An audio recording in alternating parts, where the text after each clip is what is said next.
আমার জেলা সভাপতি জানালেন যে এখানে সব যে লাইভ পোস্টগুলো আছে তাতে আমাদের মাইক লাগানো ছিল এবং সেই মাইক বন্ধ করে দেওয়া হয় এবং ইলেকট্রিক কানেকশন কেটে দেওয়া হয়।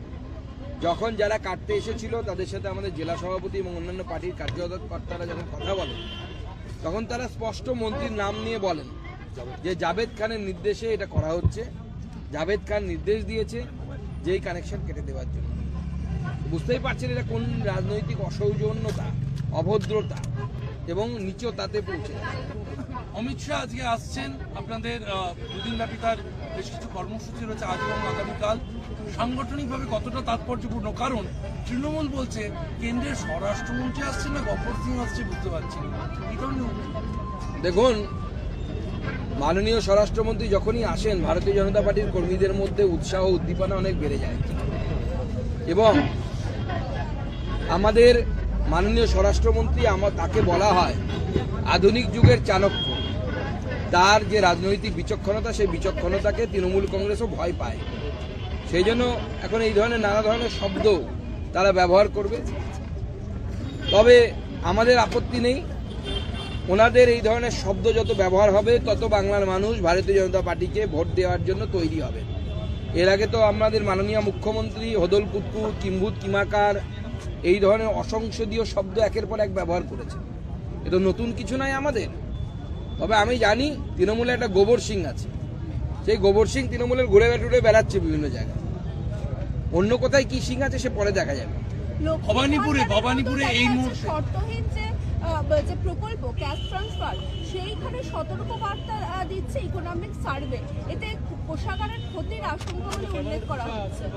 দেখুন, পশ্চিমবঙ্গে যেহেতু রাজ্য সরকারের ইনকাম নেই বললেই চলে, মদ থেকে বা আবগারি দপ্তর থেকে পশ্চিমবঙ্গ সরকার খুব অনেকটা আয় করে। স্বাভাবিকভাবে লক্ষ্মীর ভাণ্ডারের মতো প্রকল্প পশ্চিমবঙ্গের কোষাগারের উপর একটি চাপের সৃষ্টি করেছে। মুখ্যমন্ত্রীর তো পশ্চিমবঙ্গের অর্থনীতি, ভারতবর্ষের অর্থনীতি, ভারতবর্ষের সুরক্ষা এগুলো নিয়ে কোনো ব্যাপার নেই, চুলোই যাক এই ধরনের মানসিকতা। ওনাকে এবং ওনার পরিবারকে ক্ষমতায় টিকে থাকতে হবে, এইটাই হচ্ছে ওনার লক্ষ্য। ইকোনমিক সার্ভে সঠিক তথ্যই তুলে ধরেছে। ভবানীপুরে এই মুহূর্তে মুখ্যমন্ত্রীর বাড়িতে 267 জন বিএলএ, ভবানীপুর বিধানসভার বিএলএ 2 এবং 8 জন কাউন্সিলর নিয়ে মুখ্যমন্ত্রী বৈঠক করছেন এবং স্বাভাবিকভাবেই মুখ্যমন্ত্রীর ভবানীপুর নিয়ে পৃথক বৈঠকের প্রয়োজন কি পড়ল? মাননীয় মুখ্যমন্ত্রী বুঝতে পারছেন পায়ের তলা থেকে মাটি সরে যাচ্ছে, তো মাটি সরে যাচ্ছে সেই জন্য ভয় পাচ্ছেন।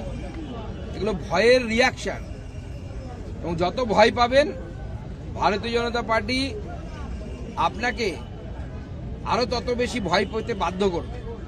ভারতীয় জনতা পার্টি জানে যে কিভাবে জিততে হয়। আমরা বিভিন্ন জায়গায় জিতেছি, আমরা 3 থেকে 77 হয়েছি। আগামী দিনে পশ্চিমবঙ্গে 26-এ সরকার গঠন হবে এবং মমতা বন্দ্যোপাধ্যায় ভবানীপুরে যদি দাঁড়ান তাহলে ভবানীপুরে মমতা বন্দ্যোপাধ্যায়ের হার নিশ্চিত।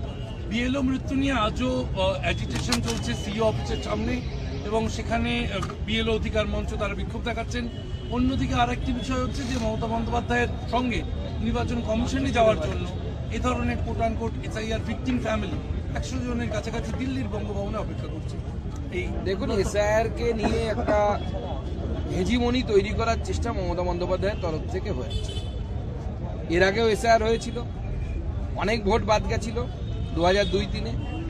এই মমতা বন্দ্যোপাধ্যায় কিন্তু ওই ভোটগুলো বাদ যাওয়ার জন্য বামফ্রন্ট সরকারকে বলেছিল এই বামফ্রন্ট সরকার অবৈধ এবং বামফ্রন্ট সরকারের পদত্যাগ করা উচিত। আজকে সেই মুখ্যমন্ত্রী এসআইআর নিয়ে উল্টো কথা বলছে। আমি শুধু তাকে প্রশ্ন করতে চাই যে ওনার কাউন্সিলরের চাপে, ওই অনন্যা ম্যাডাম না কি নাম, তার চাপে যে বিএলও মারা গেছে তার পরিবারের লোককে নিয়ে উনি কোথায় যাবেন? তাকে নিয়ে কার বাড়িতে যাবেন? ওনার কোনো মন্ত্রীর বাড়িতে যাবেন না শান্তির বাড়িতে যাবেন? সেটা তো আগেও জবাব দিতে বলুন। এরকম 2 জন বিএলওর কথা পাওয়া গেছে, একজন মুসলিম ভদ্রলোকের কথাও পাওয়া গেছে, যার উপরে তৃণমূল কংগ্রেস নেতারা টাকা নিয়েছিল তার কাছ থেকে টাকা ফেরত চাওয়ার জন্য, চাপ দেওয়ার জন্য তারও এই ধরনের আত্মহত্যার ঘটনা ঘটেছে। এই 2 জনের পরিবারকে নিয়ে মাননীয় মুখ্যমন্ত্রী কোথায় যেতে চান? রাজীব কুমারের কাছে নিয়ে যাবেন না অন্য কারো কাছে নিয়ে যাবেন? দেবরাজ যে আইপিএস হুমায়ুন কবির, সে আইপিএস হুমায়ুন কবির তিনিও আজকে তার আরেক হুমায়ুন কবিরের দিকে আগ্রহ প্রকাশ করে তিনি বলছেন যে এর আবেগ আছে এই বাবরি মসজিদের, প্রভাব তো পড়বেই, দক্ষিণবঙ্গে না হলেও উত্তরবঙ্গে মালদা, মুর্শিদাবাদ সহ বিভিন্ন প্রান্তে বড় প্রভাব পড়বে। 11ই ফেব্রুয়ারি অর্থাৎ যেদিনকে বাবরি মসজিদের কার্যত ভিত খোঁড়া হবে, সেদিনকে হুমায়ুন কবির, ডেবরার হুমায়ুন কবিরকে আমন্ত্রণ জানিয়েছে। এবার কি এই হুমায়ুন বেসুরো? এখন কোন হুমায়ুনের কোলে বসবে তাদের ব্যাপার। আমাদের এই নিয়ে কোনো আগ্রহ নেই, আমাদের হুমায়ুন নিয়েও আগ্রহ নেই, ঔরঙ্গজেব নিয়েও আগ্রহ নেই, বাবরি মসজিদ নিয়ে তো এক ফোঁটাও আগ্রহ নেই। তবে বাবরি মসজিদ যখন তৈরি হয়েছে, রাম মন্দিরও তৈরি হবে, চিন্তার কিছু নেই। ডেবরার তৃণমূল বিধায়ক হুমায়ুন কবিরকে তাকে শুনানিতে ডাকা হয়েছে এসআইআর এবং তিনি সেই প্রসঙ্গে বলছেন 2002-এ তার নাম নেই এই কারণেই, কারণ সেই সময় তিনি কেন্দ্রীয় সরকারের চাকরিতে বাইরে ছিলেন। তো অত্যন্ত স্বাভাবিক, সেই জন্য ডাকা। উনি আইপিএস অফিসার, নিশ্চয়ই তার জ্ঞান আছে এইটুকু, এবং তিনি মাঝে মাঝে আইপিএস এর জায়গা থেকে কিছু কিছু সত্যি কথা বলে ফেলেন। কিছুদিন আগে বলেছিলেন কেন্দ্র সরকার নকশাল দমনে খুব ভালো ভূমিকা পালন করছে, এই কথাটা বলে ফেলেছিলেন। তো এই যে কথাটা বলেছেন 2002-এ নাম না থাকলে সে স্বাভাবিকভাবে ডাক পাবে, আমার নাম না থাকলে আমিও ডাক পাবো, দেবও সেই জন্য ডাক পেয়েছে। তার মিলছে না, 2010-এ তার নাম ঢুকেছে। এরকম বহু মানুষ আছে যাদের নাম 2002-এ ছিল না, অন্য কোথাও ছিল, সেখানে যেতে হচ্ছে 10 মিনিটের মধ্যে কাজ শেষ হয়ে যাচ্ছে। তৃণমূল কংগ্রেস শুধুমাত্র হাঙ্গামা বাঁধানোর জন্য এগুলো উল্টো পাল্টে কাজ করছে। আপনি আগ্রহ না পেলেও বাবরিতে আমি তো কেন্দ্রীয় সরকারের কাজেই বাইরে ছিলাম, তাহলে কেন আমাকে হেনস্থা করা হবে? দেখুন, এটা এখানে হেনস্থার বিষয় ওরা কেন বলছেন আমি জানি না, নির্বাচন কমিশনের সাথে যোগাযোগ করতে পারে। জানি আছে বাবরি হুমায়ুন নিয়ে আপনি আগ্রহ না পেলেও সিপিএম আগ্রহ পাচ্ছে, এবং তাতে কংগ্রেস একটু বেসুর। কংগ্রেস বলছে যদি হুমায়ুনের সঙ্গে সিপিএম এভাবে এগোতে থাকে তাহলে সেক্ষেত্রে নতুন করে ভাবতে হবে। নওশাদ, সিপিএম, কংগ্রেস বা হুমায়ুন, এই অ্যালায়েন্স এখন কোন কথা? দেখুন, এখন এটা পুরোটা হচ্ছে অন্ধকার হয়ে আছে। শুধু আমরা যেটা বুঝতে পারছি, সেলিম সাহেবের হুমায়ুনকে খুব পছন্দ হয়েছে, এবং সেলিম হুমায়ুন সবই তো মুঘল সাম্রাজ্যের অংশ। তো মুঘলরা কি করে আগে আমরা দেখে নিই, তারপরে আমরা যারা আছি তারা ঠিক করব আমরা কি করব। কার্যকালের মেয়াদ আগামী 31 তারিখে শেষ হয়ে যেতে চলেছে, পরবর্তী ডিজির নাম এখনো ঘোষণা হয়নি বা সেই নাম প্যানেল সেইভাবে কিছু আসেনি, তাহলে কি রাজ্য আবার একটা অস্থায়ী ডিজি পেতে চলেছে? দেখুন, এবার মাননীয় মুখ্যমন্ত্রী কিছুতেই রাজীব কুমারকে ছাড়তে চাইছেন না, এবং রাজীব কুমারকে আমি যতদূর খবর পেয়েছি ডিওপিটি মেনে নেয়। ডিওপিটি বলেছে যে সুপ্রিম কোর্ট থেকে আপনারা অর্ডার নিয়ে আসুন। তো এই সাংবিধানিক অচলাবস্থার জন্য মুখ্যমন্ত্রী এবং তৃণমূল কংগ্রেস দায়ী। এই ধরনের সাংবিধানিক অচলাবস্থা এর আগে কোনো সময় তৈরি হয়নি। কেন্দ্র এবং রাজ্যের মতানৈক্য নাও হতে পারে, কিন্তু একজন অফিসারকে নিয়ে এত যে পছন্দ কেন, এই ব্যাপারটা আমাদের মাথায় ঢুকছে না। এটা কি এরকম কি কোনো যুক্তিগ্রাহ্য কোনো কথা বা বক্তব্য মাননীয় মুখ্যমন্ত্রীর তরফ থেকে আপনারা দেখতে পেয়েছেন যে রাজীব কুমারের মধ্যে আইপিএস হওয়া সত্ত্বেও আরও আইপিএস আছে, তো সিনিয়র আইপিএস আছে, তো রাজীব কুমারই শুধুমাত্র আইন শৃঙ্খলা রক্ষা করতে পারবেন, অন্য কেউ পারবে না, এর কোনো কারণ বা যুক্তিযুক্ত ব্যাখ্যা কিন্তু এখনো পর্যন্ত পশ্চিমবঙ্গের মানুষ পায়নি। দাদা, সূর্যকান্ত মিশ্রকে আজকে দেখা গেল সংহতি দিবসে যোগ দিতে, এবং এইটা কি এই কংগ্রেসের গোসা কাটানোর জন্যই সংহতি দিবসে যোগ? সূর্যকান্ত মিশ্র সাহেব অনেক বয়স হয়ে গেছে এখন, এই বুড়ো বয়সে উনি এসে আর কী বা করবেন? ওনার এখন আর কন্ট্রিবিউশন দেওয়ার মতো জায়গায় উনি নেই। কংগ্রেস সিপিএম একসাথে আসবে কিনা তাদের ব্যাপার, কিন্তু এরা ছাগলের তৃতীয় সন্তান। মালদা মুর্শিদাবাদের বাইরে এদের কোথাও অস্তিত্ব নেই। মাধ্যমিকের জন্য টিচারদের এসআইআর থেকে ছাড়ার জন্য একটা আবেদন করে 2বার চিঠি দিয়েছে, কিন্তু মনোজ আগরওয়াল বলছেন এরকম কোনো চিঠি পাননি। প্রশ্ন উঠেছে যেখানে 8 থেকে 9 লক্ষ টিচার রয়েছেন, সেখানে 20,000-এর মতো লোককে এই বিএলওর কাজ করতে হচ্ছে, তাতে অসুবিধাটা কোথায়?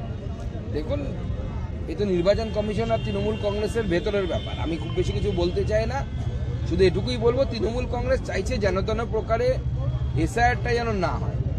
আমরা ছোটবেলায় যখন পড়তে যেতাম মাস্টারমশাইয়ের কাছে, কিছু ছাত্র ছিল কোনো পড়া করে আসতো না, তারা বলতো একদিন পেট ব্যথা, একদিন দাঁত ব্যথা, একদিন নখ ব্যথা। তো তৃণমূল কংগ্রেসের অজুহাত দেখে তাই মনে হচ্ছে, কখনো এই ব্যথা কখনো ওই ব্যথা, যেন তেন প্রকারে এসআইআরটা যেন বন্ধ হয়, তার নানা অ্যালিবাই দিচ্ছে তারা।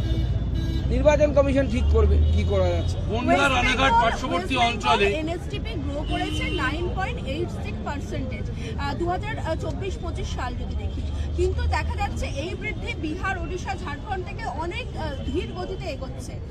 না, সেটা তো আমি দেখুন আমার ভাষণেই আজকে বলেছি বিহারের মতো রাজ্য, যে রাজ্যকে নিয়ে আমরা একসময় সত্যি তামাশা করতাম, হাসি ঠাট্টা করতাম, বিহারের রাস্তা ভালো না, বিহারে লোডশেডিং হয়, এখন সেই বিহার আমাদেরকে 10 গোল দিয়ে সামনের দিকে এগিয়ে যাচ্ছে। আসামের মুখ্যমন্ত্রী ডাভোসের মতো জায়গায় গিয়ে ইনভেস্টমেন্ট আনতে যাচ্ছে, মহারাষ্ট্রের মুখ্যমন্ত্রী যাচ্ছে এবং তারা ইনভেস্টমেন্টকে নিয়ে আসছেন তাদের রাজ্যে। আমাদের মুখ্যমন্ত্রী কিন্তু আর ডাভোসে যান না ভয়ে, কারণ ওখানে ওই ঘুগনি গল্প চলবে না, ওখানে ঘুগনিকন্যাও চলবে না, অগ্নিকন্যাও চলবে না। ওখানে অর্থনীতির কথা বলতে হবে, ওখানে ইনভেস্টমেন্টের কথা বলতে হবে এবং সেই জন্য ডাভোস থেকে দূরে পালিয়ে থাকবে, কারণ পশ্চিমবঙ্গের অর্থনীতি অনেক অনেক অনেক কম গতিতে এগোচ্ছে। বনগাঁ রানাঘাট এই যে এলাকা, সেই এলাকায় নতুন রেল প্রকল্প, 4টি রেল প্রকল্প যা দীর্ঘদিন ধরে থমকে ছিল, সেই 4টি রেল প্রকল্পে হঠাৎ কাজ শুরু হলো এবং সেই ক্ষেত্রে দেখা যাচ্ছে যে পুনরায় চালুর উদ্যোগ গ্রহণ করা হয়েছে। এর ফলে ওই বর্ডার সংলগ্ন যে বনগাঁ রানাঘাট বিশেষ যে এলাকা, সেই এলাকায় যোগাযোগ ব্যবস্থা উন্নত হবে বলে বলা হচ্ছে। না, গোটা পশ্চিমবঙ্গ জুড়েই মাননীয় রেলমন্ত্রী অশ্বিনী বৈষ্ণব এবং মাননীয় প্রধানমন্ত্রীর নেতৃত্বে বিভিন্ন প্রকল্পের স্যাংশন দেওয়া হয়েছে, কারণ রেলকে সাজিয়ে গুছিয়ে নেওয়ার জন্য যতটা সময় ছিল ততটা আমাদের সরকার নিয়ে নিয়েছে। এবার রেলকে আরও বেশি ছড়িয়ে দেওয়ার জন্য, সড়ক ব্যবস্থার মতো রেল ব্যবস্থাকেও আরও বেশি ছড়িয়ে দেওয়ার জন্য সিদ্ধান্ত আমাদের সরকারের তরফ থেকে নেওয়া হয়েছে এবং বিশেষ করে পশ্চিমবঙ্গের যোগাযোগ ব্যবস্থাকে আরও উন্নত করার জন্য আমাদের সকল প্রকল্পগুলো, যে প্রকল্পগুলো পেন্ডিং ছিল, যেগুলো সম্ভব করা, সে বিষয়ে রেল মন্ত্রক উদ্যোগ নিয়েছে গোটা পশ্চিমবঙ্গ ব্যাপী। এখন প্রশ্ন হলেই সকল প্রকল্পের নির্ভর করছে, তাদের ভবিষ্যৎ নির্ভর করছে জমি রাজ্য সরকার তুলে দেবে কি না রেলের হাতে। রেলের হাতে যদি জমি তুলে না দেওয়া হয় তাহলে পরে প্রকল্পগুলো হবে না, আটকে যাবে। সেজন্য পশ্চিমবঙ্গ সরকারের যদি পরিবর্তন আসে, আরও দ্রুত গতিতে প্রকল্প এগোবে এবং একের পর এক প্রজেক্ট আমরা কমপ্লিট করব। অমিত শাহ আজ আসছেন, আপনারা ডিজির বৈঠকে যোগ দেবেন নবদ্বীপে। ফায়ার অডিট হয়নি, কিন্তু দমকল মন্ত্রী বলছেন যে দমকল দারুণ কাজ করেছে, মানে ডিজি আর দমকল মন্ত্রী তাদের নিজেদের ডিপার্টমেন্ট নিয়ে একে অপরের বিরুদ্ধে বক্তব্য করছে। দেখুন, একের পর এক এই ধরনের অগ্নি সংযোগের ঘটনা বা অগ্নিদগ্ধ হয়ে মারা যাওয়ার ঘটনা পশ্চিমবঙ্গে ঘটছে, কলকাতা এবং তার আশেপাশের অঞ্চলে ঘটছে। প্রত্যেকবারই আমরা শুনি দমকল অডিট হয়নি, ফায়ার অডিট হয়নি, আর কি প্রত্যেকবারই শুনি উপযুক্ত ব্যবস্থা ছিল না। আমাদের প্রশ্ন তাহলে এই দপ্তর বা এই দপ্তরের মন্ত্রী তিনি কি করেন গোটা বছর? শুধু পুজো, অমুক নাইট, তমুক নাইট, জন্মদিন পালন, এটাই কি তার কাজ? তো তাহলে ছেড়ে দিক না, পুজো মন্ত্রী হোক, দমকল মন্ত্রী হওয়ার কি দরকার? সে গোটা বছর করছেটা কি, তার তো আগে অডিট হওয়া উচিত। অন্যদের অডিট ছেড়ে দিন, আগে দমকল মন্ত্রীর অডিট হওয়া উচিত যে সে গোটা বছর কি করে, নাকি শুধু ঘুরে বেড়ায়, মস্তি করে বেড়ায়। অমিত শাহের আসার কথা এবং সেই তার যে নগর রেলে বৈঠক রয়েছে, তাতে আপনারা যোগ দিচ্ছেন কতটা কি? উনি আসবেন, আজকে আমরা ওনাকে স্বাগত করতে যাব। বৈঠকের বিষয়ে আমার কিছু জানা নেই।